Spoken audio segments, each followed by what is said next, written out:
Aroma miracles இயற்கையான aroma ஆயில்களை கொண்டு தயாரிக்கப்படுகிறது. தூக்கமின்மை, மன அழுத்தம், எதிர்மறை எண்ணங்கள் போன்ற மனநல பிரச்சனைகள், உடல்வலி, தலைவலி போன்ற உடல்நல பிரச்சனைகள், ஆன்டி ஏஜிங், முடிவுதிர்வு, பொடுகு, வெண்புள்ளி, சரும பிரச்சனைகள் போன்ற அனைத்து பிரச்சனைகளுக்கும் தீர்வளிக்கிறது.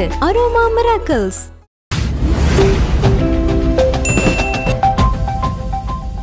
விஜய் சார் தலைமையில் அந்த அமைச்சரை விரிவாக்கம் பண்ணியிருக்காங்க. 21 அமைச்சர்களுக்கு மேலே பதவி ஏற்றிருக்காங்க சார்.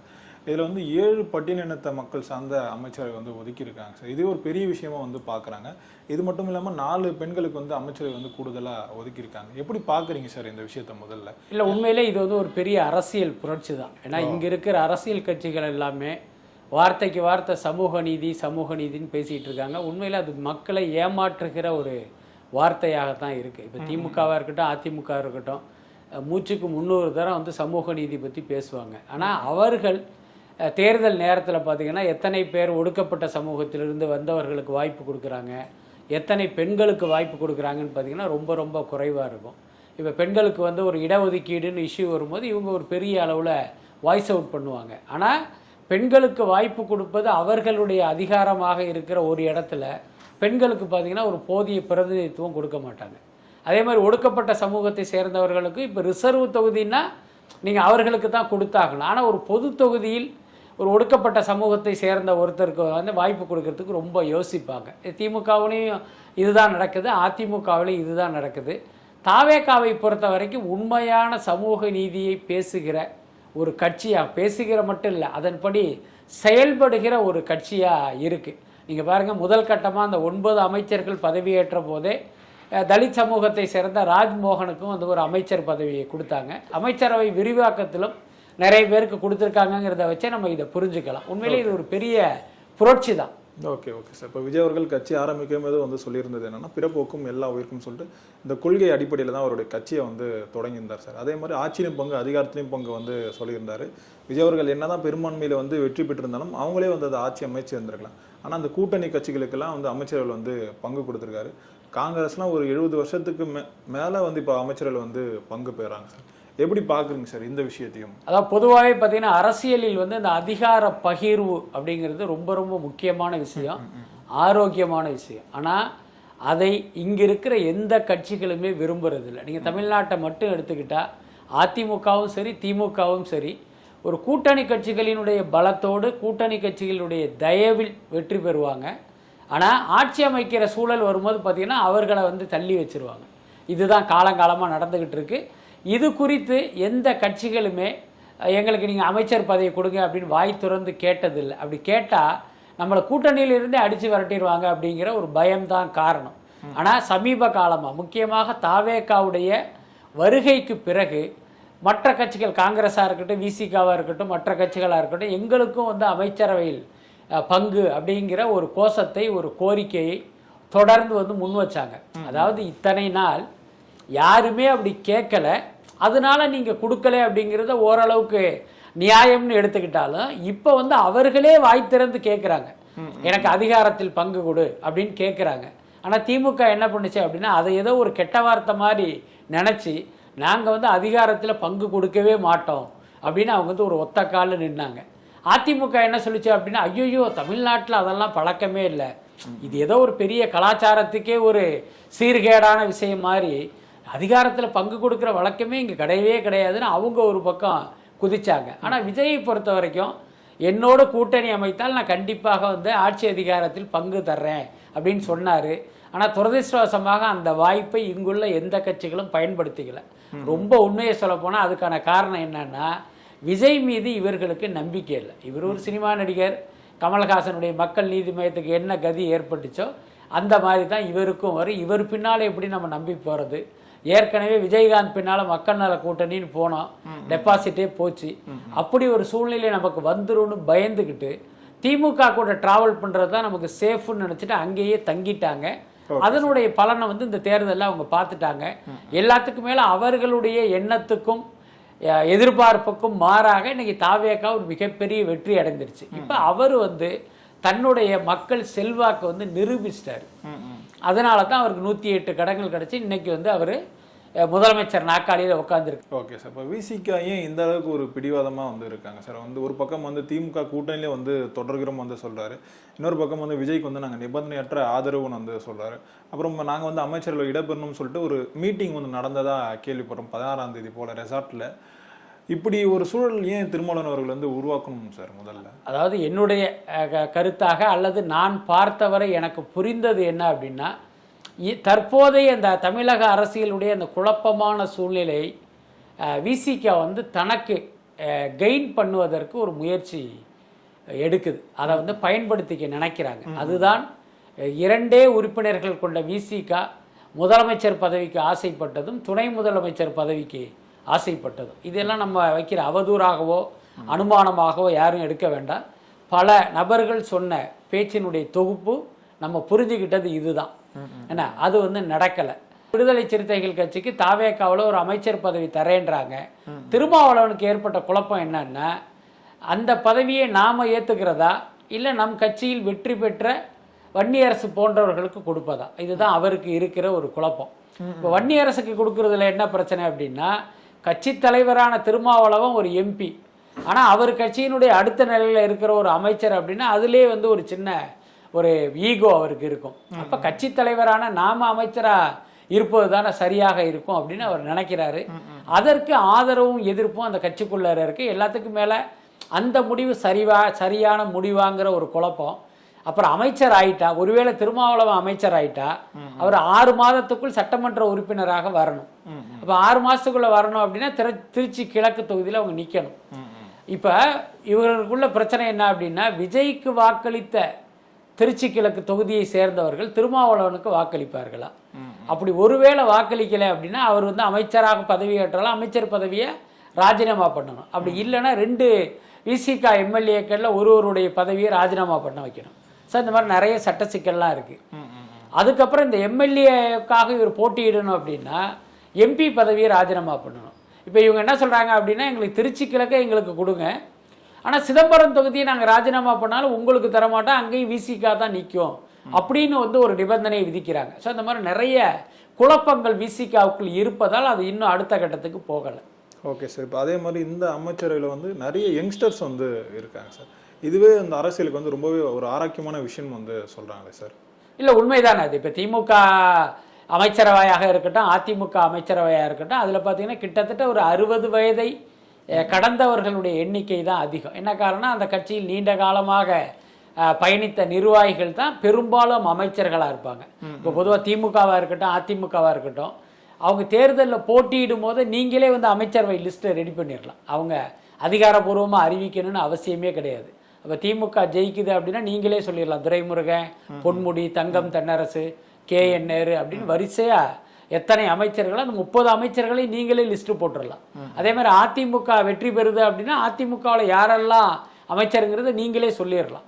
ஸோ அந்த அளவுக்கு பார்த்தீங்கன்னா அங்கே ஒரு டெம்ப்ளேட் நிர்வாகிகள் தான் அமைச்சர்களாக இருந்தார்கள். அவர்கள் எல்லாருமே 50-60 வயதை கடந்தவர்கள். தாவேகாவை பொறுத்த வரைக்கும் பார்த்தீங்கன்னா அந்த கட்சியில் இருப்பவர்கள் எல்லாருமே இளைஞர்கள் தான். எல்லாத்துக்கும் மேலே தாவேகாவை வெற்றியடைய வைத்ததே அந்த இளைஞர்கள் தான். அப்படிப்பட்ட இளைஞர்களுக்கு தான் விஜய் வந்து தேர்தலில் போட்டியிடுகிற வாய்ப்பை கொடுத்தாரு. அவர்களுக்கு அனுபவம் இருக்கா இல்லையா, அரசியல் தெரியுமா தெரியாதா, எதை பற்றியும் அவர் பார்க்கல. அவரை பொறுத்த வரைக்கும் 234 தொகுதியிலையும் விஜய் தான் வேட்பாளர், அதுதான் அவருடைய ஒரே தாட்டு.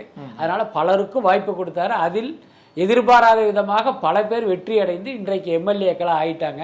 அதிலிருந்து பல பேருக்கு அமைச்சர்கள் பொறுப்பும் கொடுக்கப்பட்டிருக்கு. அது உண்மையிலே ஒரு ஆரோக்கியமான விஷயம் தான். என்னன்னா ஒரு நாடு இளைஞர்கள் கையில் இருக்கணும். ஏன்னா அவர்களுக்கு தான் ஒரு தொலைநோக்கு பார்வை இருக்கும். ஸோ அந்த அடிப்படையில் தாவேகா அமைச்சரவைங்கிறது நமக்கு வந்து ஒரு மிகப்பெரிய நம்பிக்கையை கொடுக்குது. அதில் எந்த மாற்றமும் இல்லை. அதே நேரம் அதில் ஒரு யதார்த்தத்தை நம்ம கணக்கில் எடுத்துக்கணும். இவர்கள் அனைவருமே ஒரு 6 மாதத்துக்கு முன்ன வரைக்கும் விஜய் ரசிகராக தியேட்டரில் விசிலடித்து கொண்டிருந்தவர்கள். அதை நம்ம கணக்கில் எடுத்துக்கணும்.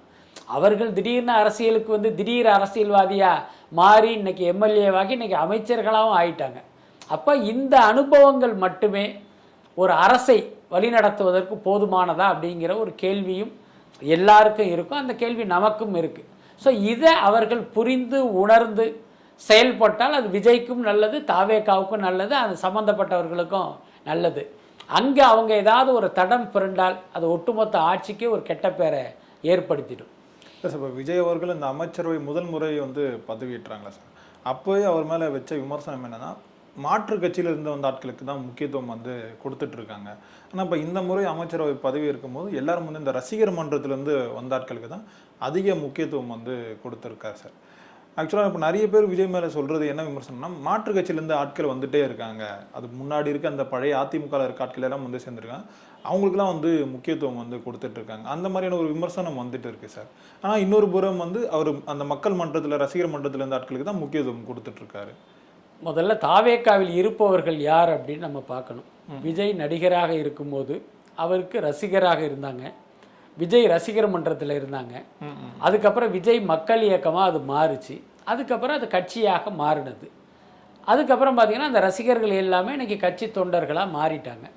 அவர்கள் தான் ஒரு 2 வருஷமாக தாவேக்கா பின்னால் இருந்தது. அப்புறம் தேர்தல் நெருங்குகிற நேரத்தில் ஒரு 3 மாதத்துக்கு முன்னே 2 மாதத்துக்கு முன்னே தான் மாற்று கட்சியில் இருப்பவர்கள் தாவேக்காவை நோக்கி வந்தாங்க. செங்கோட்டையனாக இருக்கட்டும், மற்றவர்களாக இருக்கட்டும். இப்போ அதில் பல பேருக்கு வாய்ப்பு கிடைச்சி ஜெயிச்சிருக்காங்க. இப்போ விஜய் பார்த்தீங்கன்னா முதல் கட்டமாக வேறு கட்சியிலிருந்து வந்தவர்களுக்கு அமைச்சர் பதவி கொடுத்தாரு. செங்கோட்டையன், நிர்மல்குமார், ஆதவ் அர்ஜுனா இவங்கெல்லாம் வேறு கட்சியிலிருந்து வந்தவங்க. அப்போ என்ன விமர்சனம் பண்ணோம், இங்கே பாருங்க ரசிகர்கள் யாருக்கும் தரல, வேறு கட்சியிலிருந்து வந்தவர்களுக்கு தான் இவர் முக்கியத்துவம் கொடுத்துருக்காருன்னு நம்ம ஒரு குற்றச்சாட்டை வச்சோம். இப்போ அந்த ரசிகர்களுக்கே வாய்ப்பு கொடுத்துருக்காரு. இப்போ என்ன சொல்கிறோம், இங்கே பாருங்க ரசிகர்களுக்கு கொடுக்குறாரு அப்படின்னு சொல்கிறோம். அப்போ இந்த குற்றச்சாட்டு எதுவுமே நியாயம் இல்லையே. தாவேக்காவில் இருப்பவர்கள் வந்து 2 பிரிவினர் தான். ஒன்று விஜயோடு நீண்ட காலமாக பயணித்த அவருடைய ரசிகர்கள், இன்னொரு பிரிவினர் யார் அப்படின்னா சமீபத்தில் கட்சிக்கு வந்த மாற்று கட்சியை சேர்ந்தவர்கள். இப்போ இந்த 2 பேர் தானே இந்த கட்சிக்குள்ளே இருக்காங்க. இவருக்கு கொடுத்தாலும் பஞ்சாயத்து, இவருக்கு கொடுத்தாலும் பஞ்சாயத்துனா வேற யாருக்கு அந்த கட்சியில் பதவிகள் கொடுக்கப்படும்? இதுக்காக சந்திரமண்டலத்திலேருந்தா ஆட்களை இறக்க முடியும்? அதனால இது வந்து ஒரு நியாயமான விமர்சனமாக எனக்கு தோணலை. நம்ம பார்க்க வேண்டியது என்னன்னா, அவர் ரசிகர் மன்றத்திலிருந்து வந்தவராக இருந்தாலும் அவருடைய செயல்பாடு எப்படி இருக்கு, எப்படி இருக்க போகுது, அதுதான் நமக்கு முக்கியம். சார் அதே மாதிரி இப்போ செங்கோட்டையனவர்களுக்கு வந்து முன்னாடி அமைச்சரவையில் வந்து இந்த நிதித்துறையை வந்து ஒதுக்கி இருந்தாங்க சார். இப்போ அந்த இலாக்கா வந்து மாற்றம் பண்ணியிருக்காங்க. அந்த நிதித்துறை வந்து மரியா வில்சனிடம் வந்து போயிருக்கு. இது பின்னாடி ஒரு பெரிய பிரச்சனை இருக்குன்னு வந்து சொல்கிறாங்க சார். ஒரு பக்கம் வந்து மரியா வில்சன் வந்து அதிகம் காசு கொடுத்து அந்த பதவியை வந்து வாங்கிட்டார் சொல்லிட்டு ஒரு விமர்சனம் வருது. செங்கோட்டையன் வந்து ரீசெண்டாக ஒரு தவறு ஒன்று பண்ணிட்டாரு. ஒரு கட்சியில் சேர்றவர்களுக்கு வந்து ஒரு அந்த பொன்னாடை வந்து அனுப்பிச்சிருந்தாங்க. அவர் மேலே பெரிய ஒரு ஊழல் வந்து இருந்தது. ஸோ இதன் காரணமாக தான் விஜய் அவர்கள் இதை மாற்றிருக்காரு சொல்லிட்டு இன்னொரு புறம் இந்த விமர்சனம் வருது சார். இல்லை அப்படியெல்லாம் சொல்ல முடியாது. அதாவது இப்போ செங்கோட்டையனுக்கு கொடுக்கப்பட்ட அந்த நிதி இலாக்கா மரிய வில்சனுக்கு கொடுத்து இவருக்கு வந்து வருவாய்த்துறையை கொடுத்துருக்காங்க. அதனாலேயே இவருடைய அந்த அமைச்சரவை அந்தஸ்து குறைஞ்சதா நீங்கள் நினைக்க வேண்டியதில்லை. ஸோ இப்போதைக்கு பார்த்தீங்கன்னா உங்களுக்கு தெரியும், விஜய் அவர்கள் முதலமைச்சர், அதற்கு அடுத்த இடம் வந்து புஷி ஆனந்துக்கு கொடுத்துருக்காங்க, அதற்கு அடுத்து ஆதவ் அர்ஜுனாக்கு அடுத்து செங்கோட்டையன். இதுதான் அந்த அமைச்சரவையில் இருக்கிற அந்த வரிசை. அவருடைய இலாக்கா மாறி இருக்கு, அவ்வளவுதான். இன்னொன்று உங்களுக்கு தெரியும், ஆரம்பத்தில் ஒரு 9 அமைச்சர்கள் மட்டும் பதவியேற்றதால் ஒவ்வொருத்தருக்குமே நிறைய போர்ட்ஃபோலியோ இருந்தது. இப்போ கூடுதலாக அமைச்சர்கள் வரும்போது அதிலே பார்த்தீங்கன்னா ஒரு சஃப்லிங்கிறது நடக்கும். அப்படி நடந்திருக்கு, அவ்வளவுதான். மற்றபடி நிதியமைச்சர்னா ஒரு பெரிய அதிகாரம் படைத்தவர், வருவாய்த்துறை அப்படின்னா அவருக்கு வந்து அதிகாரமே இல்லை அப்படின்லாம் அர்த்தம் இல்லை. ரொம்ப உண்மையாக வெளிப்படையாக பேசணும் அப்படின்னா நிதியமைச்சரை விட வருவாய்த்துறையை கவனிப்பவருக்கு தான் வருவாய் அதிகம். அதனால் இந்த உண்மை தெரிந்தவர்கள் இதை வந்து ஒரு பெரிய விஷயமா நினைக்க மாட்டாங்க. செங்கோட்டையனுக்கு இந்த உண்மை தெரியும். Okay sir. இப்போ அதே மாதிரி இந்த இந்து அறநிலையத்துறை இருக்குல்ல சார், இப்போ கடந்த ஆட்சியில் வந்து அது வந்து சேகர் பாபு கிட்ட வந்து இருந்தது. இப்போ இந்த முறை வந்து ரமேஷ் அவர்கள்கிட்ட வந்து கொடுத்துருக்காங்க. ஆக்சுவலாக விஜய் அவர்கள் வந்து எங்கேயுமே வந்து சாதி பார்த்து வந்து எங்கேயும் ஒரு வேட்பாளர் வந்து நிப்பாட்டல. ஆனால் இப்போ அவர் மேலே வைக்கிற விமர்சனம் என்னென்னா, காலங்காலமாக வந்து கஷ்டப்பட்டு தான் பிராமணர்கிட்ட இருந்து நம்ம அந்த இந்து அறநிலையத்தில் வந்து வாங்கியிருக்கோம். அப்படி இருக்கும்போது திரும்ப போயிட்டு ஒரு பிராமணர்கிட்ட கொடுக்கறது வந்து எப்படி சரியாக இருக்கும்? இது வந்து விஜய் இந்த இடத்துல தவறு பண்ணியிருக்காருன்னு சொல்லிட்டு எல்லாரும் சுட்டி காட்டுறாங்களே சார், இந்த விஷயத்தை நீங்கள் எப்படி பார்க்குறீங்க? அதாவது தமிழ்நாட்டில் இல்லை, உலகத்தில் இருக்கிற இந்து கோயில்களே பிராமணர்கள் கையில் தான் இருக்குது. அப்படி இருக்கும்போது இந்து அறநிலையத்துறை ஒரு பிராமணர் கையில் போயிடுச்சே அப்படின்னு விமர்சிக்கிறதும் கூக்குரலிடுவதும் வந்து அது ஒரு தேவையற்ற விஷயம். அதுக்கப்புறம் விஜய் அவர்கள் சாதி பார்த்து வேட்பாளரை நிறுத்தலை அப்படிங்கிறதே கூட என்னால் ஏற்க முடியாது. திமுக உட்பட எல்லா கட்சிகளுமே சாதிய அடிப்படையில் தான் வேட்பாளர்களை தேர்ந்தெடுக்கிறாங்க. ஒவ்வொரு தொகுதியிலையும் எந்த சாதி அதிகமாக இருக்காங்க அல்லது எந்த சாதியினர் வெற்றியை தீர்மானிக்கும் சக்திகளாக இருக்காங்க அப்படிங்கிறதெல்லாம் பார்த்து தான் வேட்பாளர்களை தேர்ந்தெடுக்கிறாங்க. அதுதான் உண்மை. நாம் தமிழர் கட்சி எடுத்துங்க, அவர் வந்து நாம் தமிழர்களுக்காக கட்சி நடத்துபவர். அவருடைய வேட்பாளருடைய பட்டியலை போய் பாருங்கள், அவரும் சாதி பார்த்து தான் பல பேருக்கு வாய்ப்பு கொடுத்துருக்காரு. அதுக்கு ஒரு பெரிய உதாரணம் மயிலாப்பூர் தீநகர் தொகுதி வேட்பாளர். 2 பேருமே பிராமண சமூகத்தை சேர்ந்தவர்கள். தீநகரிலும் சரி மயிலாப்பூரிலும் பிராமணர்கள் அதிகம். அப்போ பிராமணரை நிறுத்தினோம்னா நமக்கு வெற்றி வாய்ப்பு கிடைக்குங்கிற ஒரு நம்பிக்கையில் தான் சீமானே அப்படிப்பட்ட ஒரு வேட்பாளரை வந்து தேர்ந்தெடுத்து களத்தில் இறக்குனார். இதற்கு விஜயும் விதிவிலக்கு இல்லை. இப்போ உதாரணத்துக்கு மயிலாப்பூரில் வெங்கட்ரமணன் ஒருத்தரை வந்து வேட்பாளராக நிறுத்தினாங்க தாவேகா சார்பில். அவர் பிராமணர். அப்போ விஜயை அங்கே போய் அவரை நிறுத்தினார் அப்படின்னா இந்த சாதி தான் முக்கியமான காரணம். அதுக்கப்புறம் நீங்கள் குறிப்பிடுகிற ரமேஷ், அவரை வந்து ஸ்ரீரங்கம் தொகுதியில் வந்து நிறுத்தினார். என்ன காரணம்? அவரும் ஒரு பிராமணர் அப்படிங்கிறதுனால தான். அதனால் விஜயும் கூட இந்த சாதி அரசியலிலிருந்து தப்பிக்க முடியாதுங்கிறது தான் யதார்த்தம். Okay sir. அதுக்கப்புறம் ரமேஷ் கிட்ட வந்து இந்து அறநிலையத்துறை ஒப்படைக்கப்பட்டதாலேயே இப்போ உதாரணத்துக்கு அனைத்து சாதியினரும் அர்ச்சகராகலான்னு ஏற்கனவே ஒரு சட்டம் இருக்குது. அதன்படி பல கோயில்களில் வெவ்வேறு சாதியை சேர்ந்த அர்ச்சகர்கள்லாம் இருக்காங்க. இப்போ ரமேஷ் கையில் போனதுனால மீண்டும் பிராமணர்கள் தான் அர்ச்சகர்களாயில்லான்னு அவருக்கு மாற்றிடுவாரோ அப்படின்னு எல்லாருக்கும் ஒரு பயம். இந்த பயம் அவசியமற்றது, தேவையற்றது. என்னன்னா இப்போ ரமேஷ் தன்னிச்சையாக இது போல் எதையும் செஞ்சிட முடியாது. அதுவும் இந்த மாதிரியான ஒரு சென்சிட்டிவான விஷயத்தை அவர் தன்னிச்சையாக முடிவெடுத்தால் அது ஒரு பெரிய கான்ட்ரவர்சியாக மாறும். எல்லாத்துக்கும் மேலே இது விஜயினுடைய கவனத்துக்கு செல்லும். அதனால் அந்த மாதிரி விஷயங்கள் நடப்பதற்கு வாய்ப்பு இல்லை. எல்லாத்துக்கும் மேலே இந்து அறநிலையத்துறை அப்படிங்கிற அந்த துறையினுடைய நோக்கம் என்ன? இங்கு இருக்கிற இந்து மதத்துக்கான ஆலயங்களை பாதுகாக்கணும், புனரமைக்கணும், அந்த கோயில்களுக்கான வருமானங்களை ஒழுங்குபடுத்தணும், அந்த கோயில்களுடைய சொத்துக்களை பாதுகாக்கணும் அப்படிங்கிற இந்த விஷயங்கள் தானே. அப்போ இந்த இந்து மதத்தின் மீது ஆழமான நம்பிக்கை கொண்ட ஒருத்தர் வந்து அந்த துறையினுடைய அமைச்சராக இருப்பது தானே சரியாக இருக்கும். ஸோ அந்த அடிப்படையில் அவர் வந்து அந்த டிபார்ட்மெண்ட்டுக்கு அவர் அமைச்சராக்கியிருக்கார். அதனால் நம்ம அதை அப்படித்தான் பார்க்கணும். கடந்த முறை இந்த அமைச்சரவை பதவி இருக்கும்போது இந்த வந்தே மாதரம் பாடல் வந்து ஒரு மிகப்பெரிய சர்ச்சையாக மாறிச்சு. இப்போ இன்னைக்கு இந்த அமைச்சரவை ஏற்றுக்கும் போதும் முன்னாடி வந்து வந்தே மாதரம் பாடல் தான் வந்து போட்டிருக்காங்க.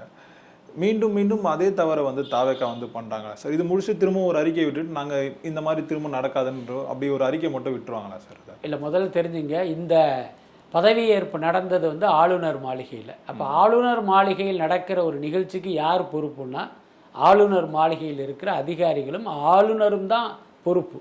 எல்லாத்துக்கும் மேலே ஏற்கனவே ஒன்றிய பாஜக அரசு இந்தியா முழுக்க எல்லா ஆளுநர்களுக்கும் ஒரு சுற்றறிக்கை அமைச்சிருக்காங்க. எந்த விழாவாக இருந்தாலும், அரசு விழாவாக இருந்தாலும் முதல்ல வந்து வந்தே மாதரம் பாடணும் அப்படிங்கிறத அவங்க வந்து ஒரு வலியுறுத்தி வந்து ஒரு அறிக்கை கொடுத்துருக்காங்க. ஸோ அந்த அடிப்படையில் தான் இன்றைக்கி ஆளுநர் மாளிகை சார்பில் நடத்தப்படுகிற விழாக்களில் வந்து வந்தே மாதரம் பாடுறாங்க. இதற்கும் தாவேகா அரசுக்கு என்ன சம்பந்தம்? கவர்னர் மாளிகையை வந்து தாவேகா அரசால் கட்டுப்படுத்த முடியுமா? அவர்களுடைய கண்ட்ரோல்லையே அது இருக்குது. அதனால் அதற்கும் தாவேகா அரசுக்கு எந்த சம்பந்தமும் இல்லை. அதே நேரம் வேறொரு அரசு நிகழ்ச்சியில் இப்படி பாடப்பட்டால் நம்ம நிச்சயமாக கேட்கலாம். ஸோ அப்படி நடக்கும்போது அங்கு வந்து வந்தே மாதரம் பாடப்பட்டால் அதை கண்டிக்கிற முதல் ஆளாக நாம தான் இருப்போம்.